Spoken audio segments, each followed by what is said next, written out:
Avril 1951, le long de la rivière Imjin en Corée, à seulement 13 km au nord de Séoul, l'air nocturne était lourd et épais, tandis que 650 soldats britanniques du régiment du Gloucestershire scrutaient l'obscurité de l'autre côté de l'eau. Ils pouvaient entendre quelque chose là-bas, des clairons, des sifflets, le bruit de milliers de pieds se déplaçant à travers les broussailles. Le lieutenant-colonel James Carn se tenait avec ses hommes sur la colline 235, écoutant ces sons étranges résonner dans la vallée. Ces soldats serraient leurs fusils plus fort. Ils avaient combattu pendant la Seconde Guerre mondiale. Ils avaient déjà vu la mort, mais ils n'avaient jamais rien entendu de tel.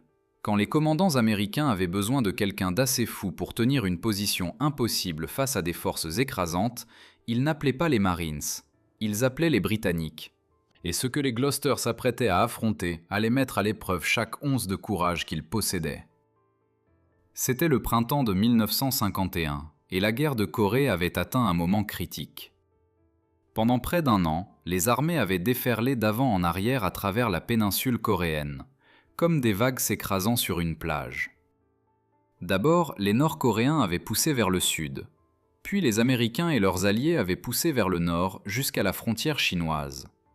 Puis 300 000 soldats chinois avaient déferlé en Corée et avaient repoussé tout le monde vers le sud à nouveau. Désormais, la guerre s'était installée dans une impasse brutale près du 38e parallèle, la ligne qui divisait la Corée du Nord et la Corée du Sud. Mais les Chinois n'en avaient pas fini. Les rapports de renseignement dressaient un tableau terrifiant. Quelques 337 000 soldats chinois se massaient pour une offensive de printemps massive. Leur cible était claire, reprendre Séoul, la capitale de la Corée du Sud. Si Séoul tombait à nouveau, tout l'effort de guerre pourrait s'effondrer. Les forces des Nations Unies ne disposaient que de 229 000 soldats dispersés sur toute la ligne de front. Chaque position comptait, chaque soldat comptait. Le général américain James Van Fleet faisait face à un choix impossible. Les Chinois arrivaient, et ils arrivaient en force. Il avait besoin de temps pour repositionner ses forces, de temps pour construire de nouvelles lignes défensives, de temps pour faire venir des renforts. Quelqu'un devait tenir la ligne pendant que le reste de l'armée se repliait et se réorganisait. Quelqu'un devait se dresser devant cette vague chinoise massive et refuser de bouger pendant au moins 48 heures, peut-être 72, aussi longtemps qu'il le faudrait. Van Fleet regarda ses cartes et prit sa décision. Il enverrait la 29e brigade d'infanterie britannique tenir les passages de la rivière Imjin. En plein sur le chemin de l'attaque principale chinoise, les Britanniques comptaient environ 5000 hommes au total. Ils allaient faire face à environ 27 000 soldats chinois, concentrés sur ce seul passage de rivière. Le calcul était simple et brutal. Le régiment du Gloucestershire, connu de tous sous le nom de Gloucesters, prit position sur le flanc ouest. Il n'était qu'un bataillon dans cette brigade, seulement 650 hommes. Ils creusèrent des trous de combat. Ils tendirent des barbelés. Ils positionnèrent leurs mitrailleuses et réglèrent leur portée de mortier. Ils firent tout correctement. Et puis, ils attendirent. Alors que le soleil se couchait le 22 avril 1951, ces sons étranges commencèrent à dériver à travers la rivière Imjin. Des clairons appelant dans l'obscurité, des officiers criant des ordres en chinois, le clapotis de bottes dans l'eau. Des milliers et des milliers de bottes. Les Gloucester vérifièrent leurs munitions une dernière fois. Ils avaient reçu leurs ordres. Tenir cette position à tout prix. Chaque homme là-bas savait ce que « à tout prix » signifiait vraiment. Mais voici ce qu'ils ne savaient pas encore. Voici la question qui hanterait les survivants pour le reste de leur vie. Pourquoi les commandants américains avaient-ils choisi un seul bataillon britannique pour cette mission suicide ? Qu'est-ce qui rendait les Britanniques si fiables pour les tâches impossibles que même les unités américaines n'auraient pas été sollicitées pour les accomplir ? Le régiment des Gloucester n'était pas n'importe quelle unité britannique. Ils étaient l'une des plus anciennes forces combattantes de toute l'armée britannique. Fondés en 1694, pendant plus de 250 ans, ils avaient combattu dans des guerres à travers le monde entier. Ils avaient une tradition unique qui les distinguait de tous les autres régiments. Ils portaient des insignes de casquette à la fois à l'avant et à l'arrière de leur coiffure. Cette étrange coutume venait d'une bataille en Égypte en 1801 où les Gloucesters avaient dû combattre des ennemis attaquant des deux côtés en même temps. Ils avaient formé un cercle et combattu dos à dos jusqu'à la victoire. Maintenant, 150 ans plus tard, ce même esprit obstiné vivait dans les hommes qui tenaient la colline 235. Leur commandant, le lieutenant-colonel James Carn, était un homme discret qui n'élevait jamais la voix. Il avait reçu l'ordre du service distingué pendant la Seconde Guerre mondiale. Ses soldats l'aimaient parce qu'il ne leur demandait jamais de faire quoi que ce soit qu'il ne ferait pas lui-même. La plupart des hommes des Gloucester étaient jeunes, autour de 20 ou 22 ans, mais leurs sergents et officiers avaient survécu aux horreurs de la Seconde Guerre mondiale. Ils avaient été à Dunkerque quand l'armée britannique s'était échappée de France. Ils avaient combattu à travers l'Afrique du Nord. Certains avaient débarqué le jour J. Ce n'étaient pas des hommes qui s'effrayaient facilement. Quand la Corée du Nord envahit la Corée du Sud en juin 1950, la Grande-Bretagne fut l'une des premières nations à répondre à l'appel à l'aide des Nations Unies. En août 1950, la 29e brigade d'infanterie était arrivée en Corée.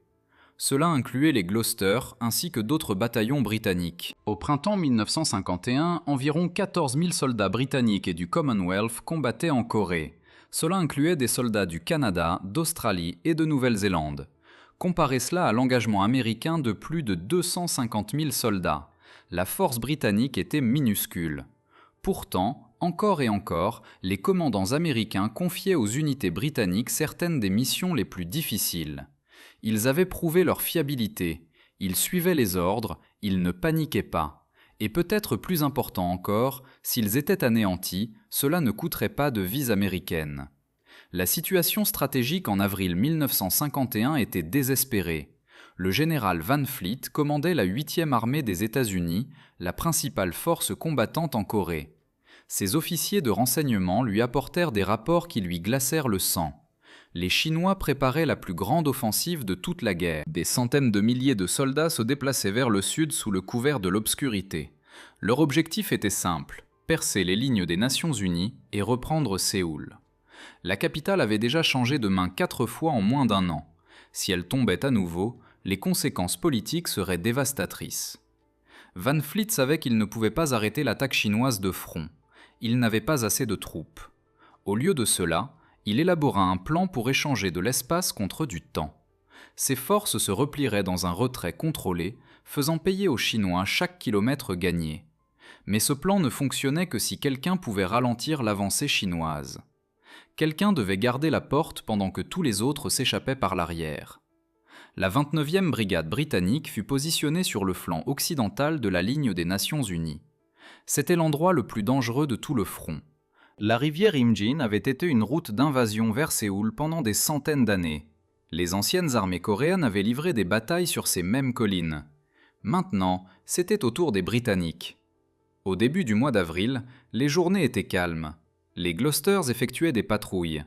Ils amélioraient leur position défensive. Ils écrivaient des lettres chez eux en Angleterre. Certains parlaient de dates de rotation, espérant être de retour à la maison avant l'été. Ils jouaient aux cartes et se plaignaient de la nourriture, comme les soldats partout dans le monde. Ils n'avaient aucune idée que dans quelques semaines, ils feraient face à la plus grande concentration de forces ennemies de toute la guerre. Ils ne savaient pas que Van Fleet avait déjà fait son terrible calcul. Ils tiendraient la ligne pendant que d'autres survivraient. C'était leur mission.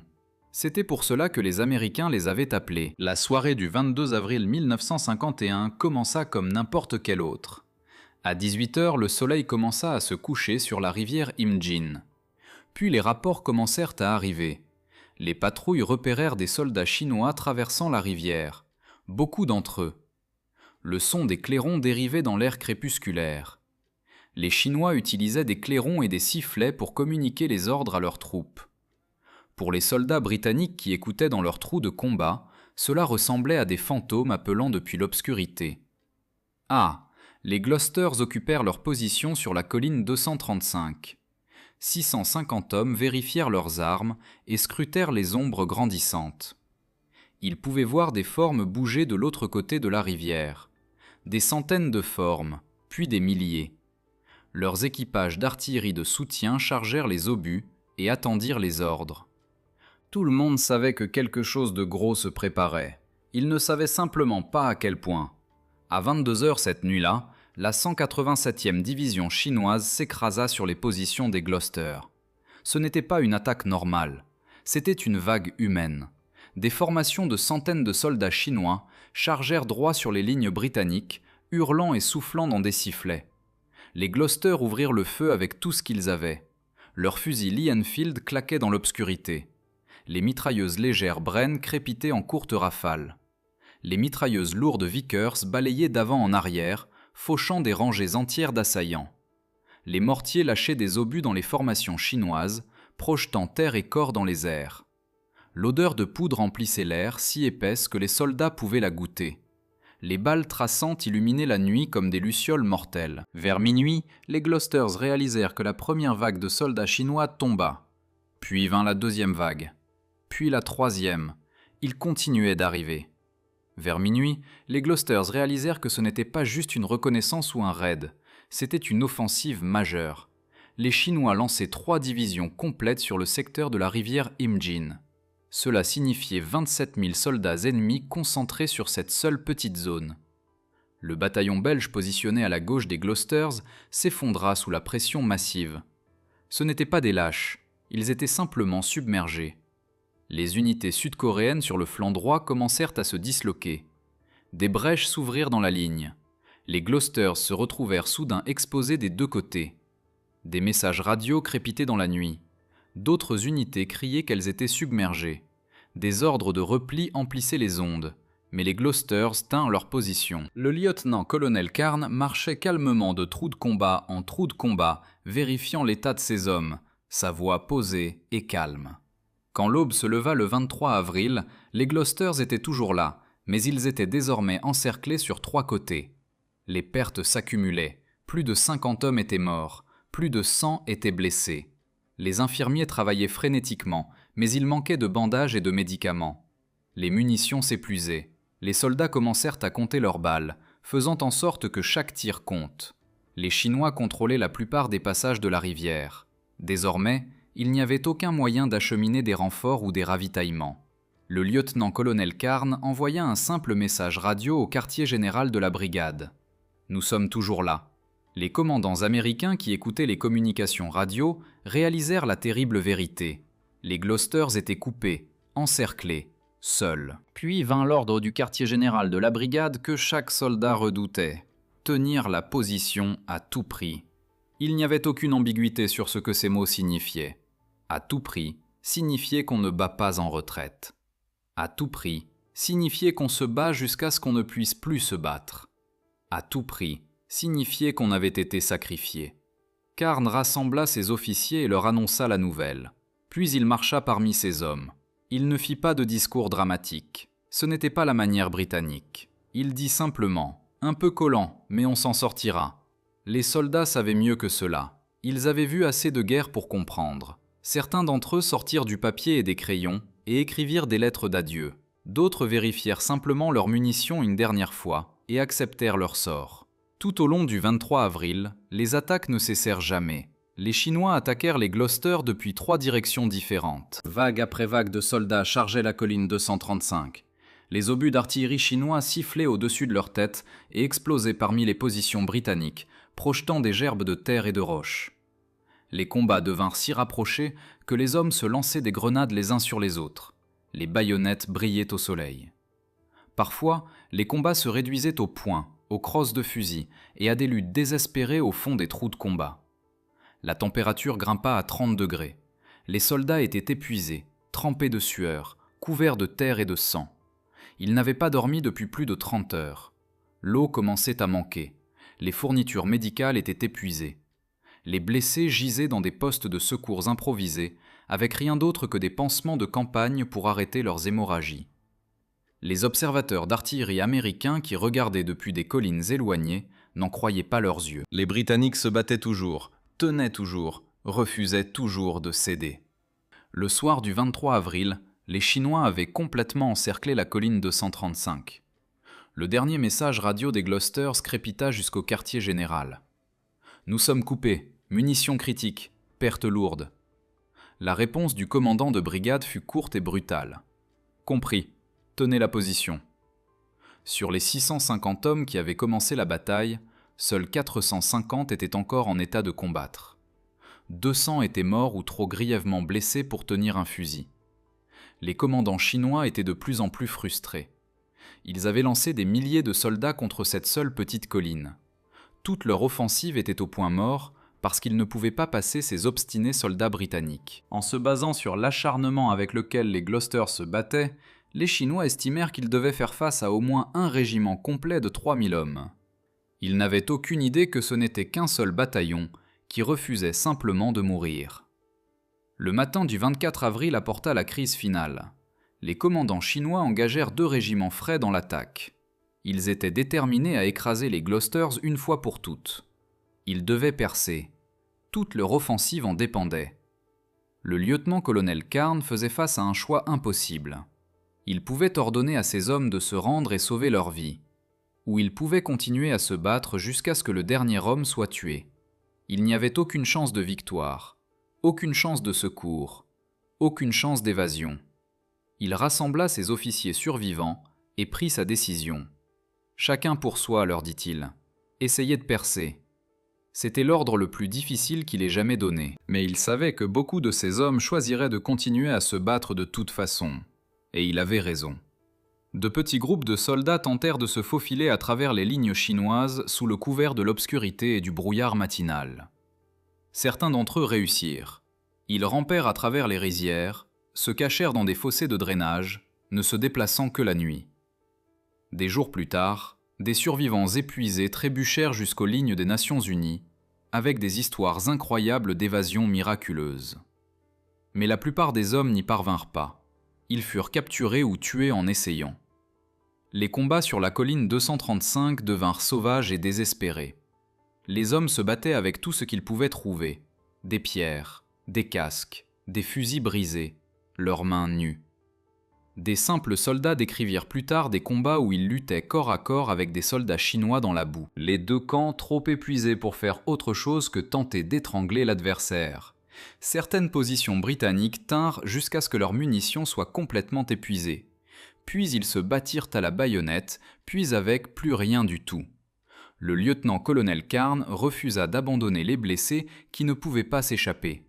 Il resta à la dernière position défensive, organisant les derniers vestiges de son bataillon. Quand les Chinois submergèrent finalement la colline 235, ils trouvèrent Carn debout calmement parmi ses soldats épuisés. Il se rendit avec plus de 500 survivants. Les officiers chinois qui acceptèrent sa reddition furent stupéfaits. Ils lui demandèrent combien d'hommes il avait commandé. Quand Carn leur dit 650, ils ne le crurent pas. Impossible. Un officier chinois dit « Nous pensions que vous étiez au moins 3000 hommes. Vous vous êtes battus comme une armée. » Carn esquissa un sourire fatigué. C'était la manière britannique. Ne jamais se vanter, ne jamais se plaindre, juste faire le travail. Mais le travail avait été accompli. Pendant 3 jours entiers, 650 soldats britanniques avaient retenu 27 000 soldats chinois. L'offensive de printemps chinoise avait été retardée de 72 heures cruciales à la rivière Imjin. Ce retard donna au général Van Fleet exactement ce dont il avait besoin. La 8e armée des États-Unis repositionna ses forces avec succès. De nouvelles lignes défensives furent établies. Séoul fut sauvée. L'élan chinois était brisé. L'offensive qui était censée gagner la guerre avait échoué, mais le coût de cette victoire était terrible. La 29e brigade britannique avait été effectivement détruite. Parmi les Gloucester, 59 furent confirmés tués au combat. 526 autres furent capturés ou portés disparus. Seuls 63 hommes s'échappèrent et rejoignirent les lignes amies. Un bataillon entier avait été sacrifié. Et le 25 avril, quand Van Fleet réalisa que l'offensive chinoise avait calé, il fit face à une vérité inconfortable. Le sacrifice avait fonctionné. Mais cela ne le rendait pas juste. Les jours suivant la bataille apportèrent un étrange mélange de triomphe et d'horreur. Entre le 25 et le 30 avril, les Chinois poursuivirent leur offensive, mais elle était plus faible désormais. Le retard à la rivière Imjin leur avait coûté leur élan. Plus important encore, il leur avait coûté des hommes. Les estimations suggéraient que les Chinois avaient perdu environ 10 000 soldats en essayant de percer les positions britanniques sur l'Imjin. Ce chiffre ne fut jamais officiellement confirmé, mais les corps éparpillés sur la colline 235 racontaient l'histoire. Le 20 mai, les forces des Nations Unies lancèrent une contre-offensive et reprirent tout le terrain qu'elles avaient perdu. La 29e brigade britannique fut reconstituée avec des soldats de remplacement venus d'Angleterre, mais le régiment du Gloucestershire, tel qu'il avait existé, n'était plus. La plupart des survivants se trouvaient dans des camps de prisonniers de guerre chinois, commençant un cauchemar qui allait durer plus de 2 ans. Le général Van Fleet publia un rapport qui serait cité pendant des décennies. « Les Gloucesters ont sauvé Séoul », écrivit-il.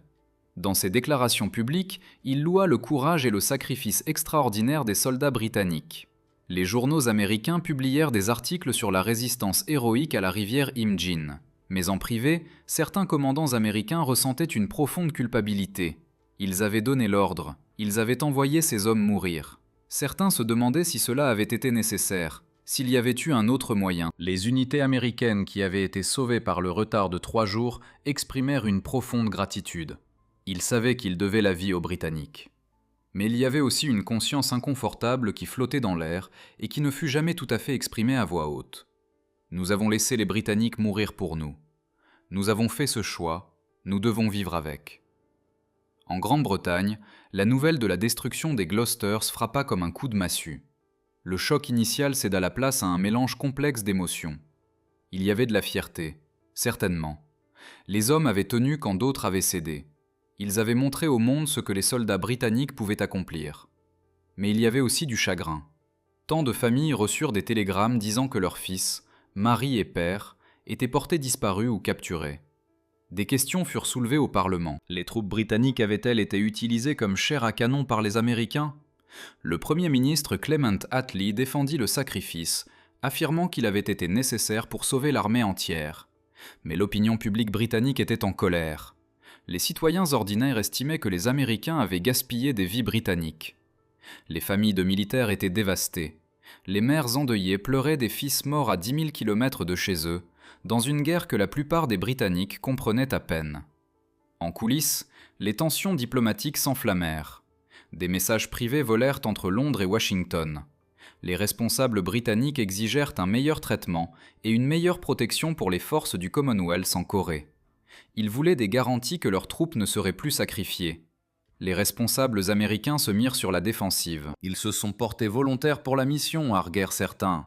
La réponse britannique fut directe. Vous leur avez donné un ordre suicide. Il y a une différence entre se porter volontaire et être considéré comme sacrifiable. La tension dans la relation au sein de l'OTAN était réelle, mais les deux parties convinrent de garder la controverse discrète. L'alliance de la guerre froide était trop importante pour être endommagée par des querelles publiques. Les Chinois eurent leur propre réaction face à la bataille. Les commandants chinois rédigèrent des rapports louant le courage exceptionnel des troupes britanniques. Il y avait une valeur de propagande à détenir des prisonniers britanniques et les Chinois s'assurèrent de médiatiser leur capture. Mais il y avait aussi un respect sincère parmi les soldats qui avaient combattu à la rivière Imjin. Des vétérans chinois se rappelèrent plus tard que les Britanniques n'avaient jamais cessé de se battre, même lorsqu'ils n'avaient plus de munitions. Certains historiens militaires chinois renommèrent la colline 235 dans leurs archives. Ils l'appelèrent la colline glorieuse, une reconnaissance envers les hommes qui l'avaient défendue. Pour les Gloucesters capturés, un nouveau type d'enfer ne faisait que commencer. Ils furent contraints de marcher vers le nord, en direction des camps de prisonniers de guerre, situés au cœur de la Corée du Nord. Ces marches de la mort tuèrent de nombreux hommes qui avaient survécu à la bataille. Ils moururent de blessures infectées, d'épuisement, de famine, de maladie. Le lieutenant-colonel Carn maintint la discipline même en captivité. Il refusa toutes les tentatives chinoises de l'utiliser à des fins de propagande. Il ne dénonça pas la guerre. Il ne critiqua pas son propre gouvernement. Il ne coopéra pas. Les Chinois répondirent en le jetant à l'isolement. Ils le torturèrent. Mais étrangement, ils respectèrent aussi sa défiance. Finalement, ils le laissèrent plus ou moins tranquille. Le taux de survie parmi les Gloucesters était plus bas que celui des autres groupes de prisonniers de guerre. Ils avaient combattu plus durement et étaient donc plus gravement blessés. Les Chinois les traitèrent plus durement parce qu'ils avaient causé tant de pertes. Mais ils les traitèrent aussi avec un respect réticent. Ce n'étaient pas des soldats ordinaires. C'étaient les hommes qui avaient refusé de céder. La bataille de la rivière Imjin devint instantanément une étude de cas dans les armées du monde entier. Les officiers étudièrent ce que les Gloucesters avaient accompli et tentèrent de comprendre comment une force si réduite avait pu tenir si longtemps face à une supériorité numérique aussi écrasante. L'armée des États-Unis révisa sa doctrine sur la guerre de coalition, mais les Gloucesters avaient aussi prouvé quelque chose d'important concernant les tactiques défensives. Des soldats disciplinés dans des positions préparées, avec un bon commandement, pouvaient stopper des attaques en vagues humaines, même en étant surpassés en nombre de 40 contre 1. Les Chinois ne s'appuyèrent plus jamais aussi lourdement sur les charges massives d'infanterie. La guerre de Corée se stabilisa autour du 38e parallèle, après l'échec de l'offensive de printemps. La guerre que tout le monde pensait voir se terminer rapidement s'enlisa dans une impasse épuisante qui allait durer encore 2 ans. L'impact sur la guerre de coalition fut profond et durable. Les commandants britanniques insistèrent pour obtenir davantage d'autonomie pour les forces du Commonwealth. Ils n'accepteraient plus jamais d'ordre sans avoir voix au chapitre dans la planification. Les commandants américains devinrent plus prudents concernant les pertes alliées. Ils avaient appris que des soldats britanniques morts créaient des problèmes politiques que des soldats américains morts ne créaient pas. La leçon était cynique mais réelle. Les relations au sein de l'OTAN se renforcèrent en réalité grâce à la crise, mais seulement parce que les deux camps apprirent à se faire confiance différemment. Les Britanniques reconnurent que la puissance américaine s'accompagnait de priorités américaines. Les Américains reconnurent que de petites forces professionnelles pouvaient valoir plus que de grandes armées de conscrits. Ce fut une leçon inconfortable pour tous ceux qui étaient impliqués. L'impact sur le moral des forces des Nations Unies fut électrisant. Les troupes américaines furent sincèrement inspirées par ce que les Britanniques avaient accompli. Si 650 hommes pouvaient tenir tête à 27 000, alors tout était possible. Les soldats sud-coréens gagnèrent une nouvelle confiance. Leurs propres unités avaient parfois cédé sous les attaques chinoises, et ils en avaient ressenti de la honte. Mais voir ce qui était arrivé même à des troupes britanniques d'élite sous une telle pression, les aida à comprendre. Céder n'était pas une question de courage. C'était une question de mathématiques impossibles. Les forces du Commonwealth à travers la Corée ressentirent de la fierté pour ce que les Gloucesters avaient accompli, mais elles ressentirent aussi de la méfiance. Elles ne voulaient pas être la prochaine unité sacrifiée pour la stratégie de quelqu'un d'autre. Les forces chinoises développèrent un profond respect pour les soldats britanniques après la rivière Imjin. Les commandants chinois commencèrent à éviter la confrontation directe avec les unités du Commonwealth lorsque c'était possible. Ils cherchèrent des cibles plus faciles. La perspective de l'ennemi révéla sa propre histoire. Après la bataille, les commandants chinois révisèrent complètement leur tactique. Ils cessèrent de supposer que les troupes occidentales céderaient facilement sous la pression. Les attaques en vagues humaines devinrent moins fréquentes car elles s'étaient avérées trop coûteuses contre des défenseurs disciplinés. Les Chinois se tournèrent plutôt vers des tactiques d'infiltration et des attaques nocturnes. Les Gloucesters devinrent une mise en garde chuchotée parmi les officiers chinois. Le régiment qui refusa de mourir. Lorsque des unités chinoises reçurent l'ordre d'attaquer des positions britanniques plus tard dans la guerre, certains commandants demandèrent des affectations différentes. Personne ne voulait affronter une autre rivière Imjin. Les statistiques racontaient leur propre histoire brutale. L'offensive chinoise de printemps d'avril et mai 1951 fut un échec total. Les Chinois subirent environ 170 000 pertes en essayant de percer les lignes des Nations Unies. Les forces de l'ONU perdirent environ 70 000 hommes, mais les lignes tinrent. La bataille de la rivière Imjin fut un parfait microcosme de l'ensemble de l'offensive. L'excès de confiance chinois rencontra une défense déterminée et en paya le prix terrible. Après l'échec de l'offensive de printemps, la guerre entra dans sa phase d'impasse. Les négociations d'armistice commencèrent en juillet 1951, bien que les combats effectifs se poursuivraient encore pendant 2 ans. Mais le caractère de la guerre avait changé.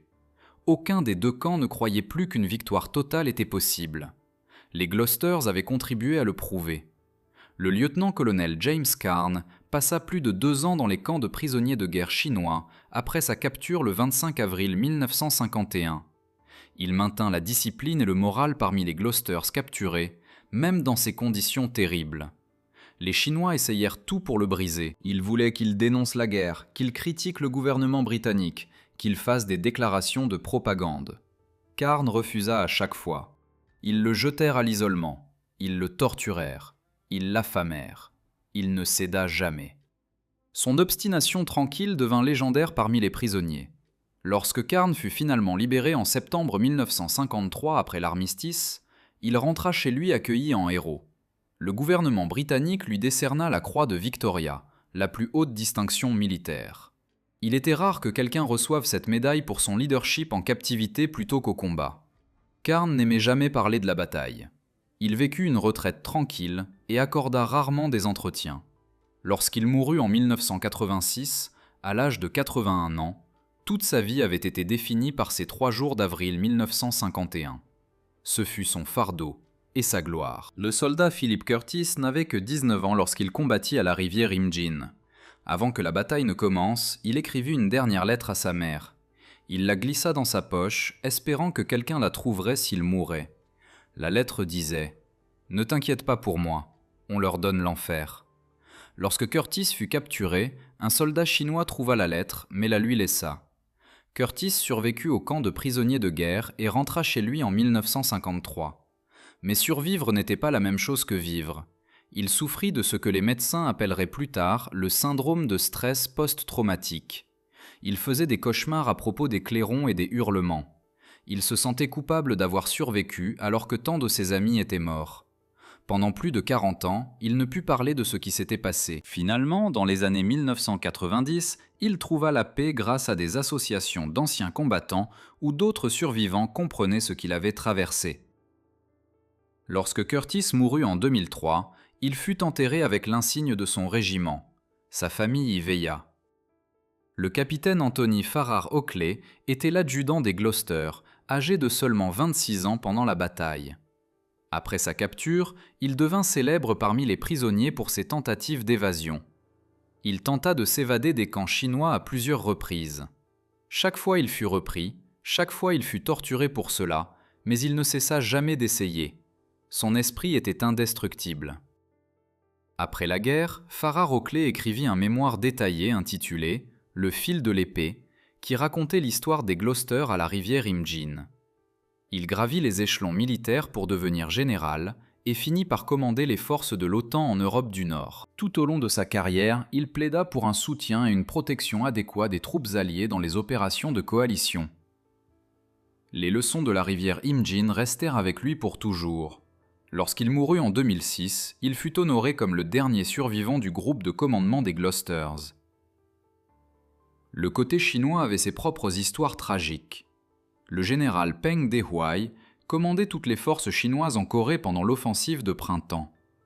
Des années plus tard, il écrivit sur la bataille de la rivière Imjin. « Nous avons sous-estimé le courage britannique, admit-il. Il reconnut avoir perdu plus de 10 000 hommes pour vaincre seulement 650. Pendant la révolution culturelle en Chine dans les années 1960 et 1970, Peng fut critiqué pour ses tactiques gaspilleuses en Corée. La perte de tant de soldats à la rivière Imjin fut utilisée contre lui. Il fut torturé et emprisonné. En 1974, Peng Dehuai fut exécuté. Mais les soldats qui avaient combattu à la rivière Imjin le défendirent toujours. Les Britanniques étaient extraordinaires, disait-il. Aucune tactique n'aurait pu les vaincre sans un coup terrible. Le lieutenant James Waters était un observateur d'artillerie américain qui avait été détaché auprès des Gloucesters pendant la bataille. Pendant 3 jours d'affilée, il appela des missions de tir pour soutenir l'infanterie britannique. Il regarda à travers ses jumelles ses amis mourir sur la colline 235. Waters fut évacué avant la résistance finale, et il se sentit coupable d'avoir survécu pour le reste de sa vie. Après la guerre, il témoigna devant des commissions militaires sur le courage dont il avait été témoin. Il plaida inlassablement pour une reconnaissance appropriée de ce que les Gloucesters avaient accompli. Il croyait que le monde devait connaître leur histoire. Waters mourut en 1998, portant encore le poids de ces 3 jours. Il y avait aussi le bataillon belge qui avait été positionné à côté des Gloucesters. Ils s'effondrèrent la première nuit de l'offensive, mais ce n'était pas leur faute. Ils furent simplement submergés par des nombres impossibles. Pourtant, les survivants belges ressentirent de la honte que les Britanniques aient tenue, tandis qu'eux avaient battu en retraite. Après la guerre, les vétérans belges rendirent visite aux Gloucesters chaque année. Ils s'excusèrent pendant des décennies, bien que les Gloucesters leur aient toujours pardonné. Ensemble, ils construisirent un mémorial en Belgique honorant les deux unités. L'amitié entre les vétérans belges et britanniques dura jusqu'à ce que le dernier d'entre eux meure. Une civile coréenne nommée Kim Sun-ho avait 16 ans lorsque la bataille eut lieu. Elle vivait dans un village près de la rivière Imjin. Elle se cacha dans un abri avec sa famille, tandis que les combats faisaient rage autour d'eux. À travers les fissures des murs, elle regarda des soldats britanniques blessés s'entraider, même alors qu'ils mouraient. Elle vit des soldats chinois traiter les blessés britanniques avec respect après la fin de la bataille. Après la guerre, Kim Sun-ho consacra sa vie à l'entretien du site commémoratif de la colline des Gloucesters. Elle raconta l'histoire à des milliers de visiteurs au fil des décennies. Lorsqu'elle mourut en 2019 à l'âge de 84 ans, ses derniers mots concernaient les hommes courageux qui étaient morts pour sa liberté. En 1951, quelques mois seulement après la bataille, le régiment des Gloucesters reçut la citation présidentielle d'unité des États-Unis. Ils furent la première unité étrangère à recevoir cet honneur. En 1953, le lieutenant-colonel Carn reçut la Croix de Victoria pour son leadership pendant la bataille et en captivité. Des dizaines d'autres médailles suivirent, des ordres du service distingués, des croix militaires, des médailles de conduite distinguées. Le gouvernement britannique décerna plus de décorations pour la rivière Imjin que pour toute autre bataille de la guerre de Corée. Mais aucune quantité de médailles ne pouvait ramener les morts. Aucune citation ne pouvait effacer le fait que 650 hommes avaient été envoyés mourir. Aujourd'hui, la colline 235 est préservée comme mémorial de champ de bataille par le gouvernement sud-coréen. Un monument britannique y fut érigé en 1957. L'inscription dit simplement « Ils sont morts pour que nous puissions vivre ». Chaque année, des cérémonies sont organisées sur le site. Des écoliers coréens viennent pour apprendre l'histoire de la bataille. Des vétérans britanniques, américains et coréens y assistent ensemble, moins nombreux chaque année à mesure que l'âge fait son œuvre. Le gouvernement sud-coréen accorde des honneurs d'État officiels aux Gloucesters, les reconnaissant comme les sauveurs de Séoul. La gratitude est sincère et profonde, mais il y a aussi la conscience du prix terrible que ces hommes ont payé. La bataille de la rivière Imjin devint le moment déterminant de l'engagement britannique dans la guerre de Corée. Elle éclipsa toutes les autres contributions britanniques au conflit, pour le meilleur et pour le pire. Le débat continue encore aujourd'hui. Était-ce de l'héroïsme ou du gaspillage ?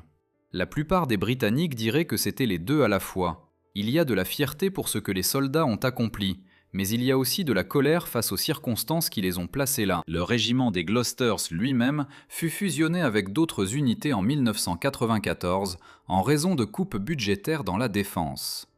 Aujourd'hui, il existe en tant que partie du régiment des Rifles, mais les traditions des Gloucesters sont soigneusement maintenues. Les soldats portent toujours des insignes à l'avant et à l'arrière de leur coiffure. Désormais, ces insignes honorent non seulement la bataille en Égypte en 1801, mais aussi la résistance à la rivière Imjin en 1951. La question que la bataille soulève n'a jamais été pleinement résolue.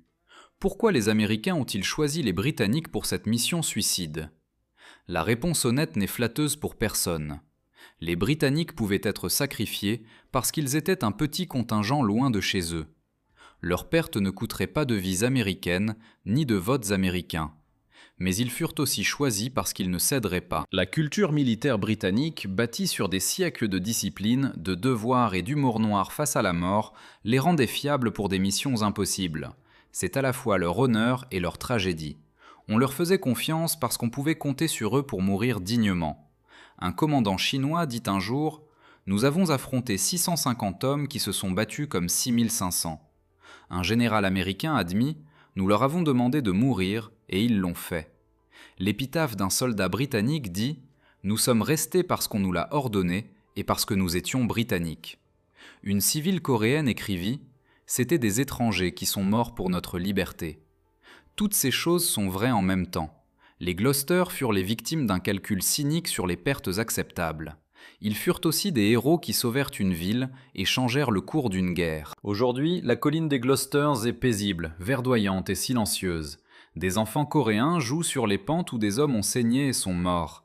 L'insigne britannique sur le mémorial montre des badges à l'avant et à l'arrière, tout comme les soldats les portaient. L'inscription est écrite en coréen, en anglais et en chinois. Ils ne seront pas oubliés. Et ils n'ont pas été oubliés, parce que ce qu'ils ont accompli semblait impossible. 650 hommes ont tenu tête à 27 000 pendant 3 jours. Ils ont sauvé Séoul, ils ont brisé une offensive chinoise, ils ont tout sacrifié. C'est pourquoi les Américains les ont appelés quand ils avaient besoin de quelqu'un d'assez fou pour rester debout et mourir. C'est pourquoi les Gloucesters sont glorieux pour toujours. Non pas parce que la guerre est glorieuse, mais parce qu'ils ont affronté le pire que la guerre pouvait offrir et ont refusé de céder. On leur a demandé d'être sacrifiables et à la place ils sont devenus éternels.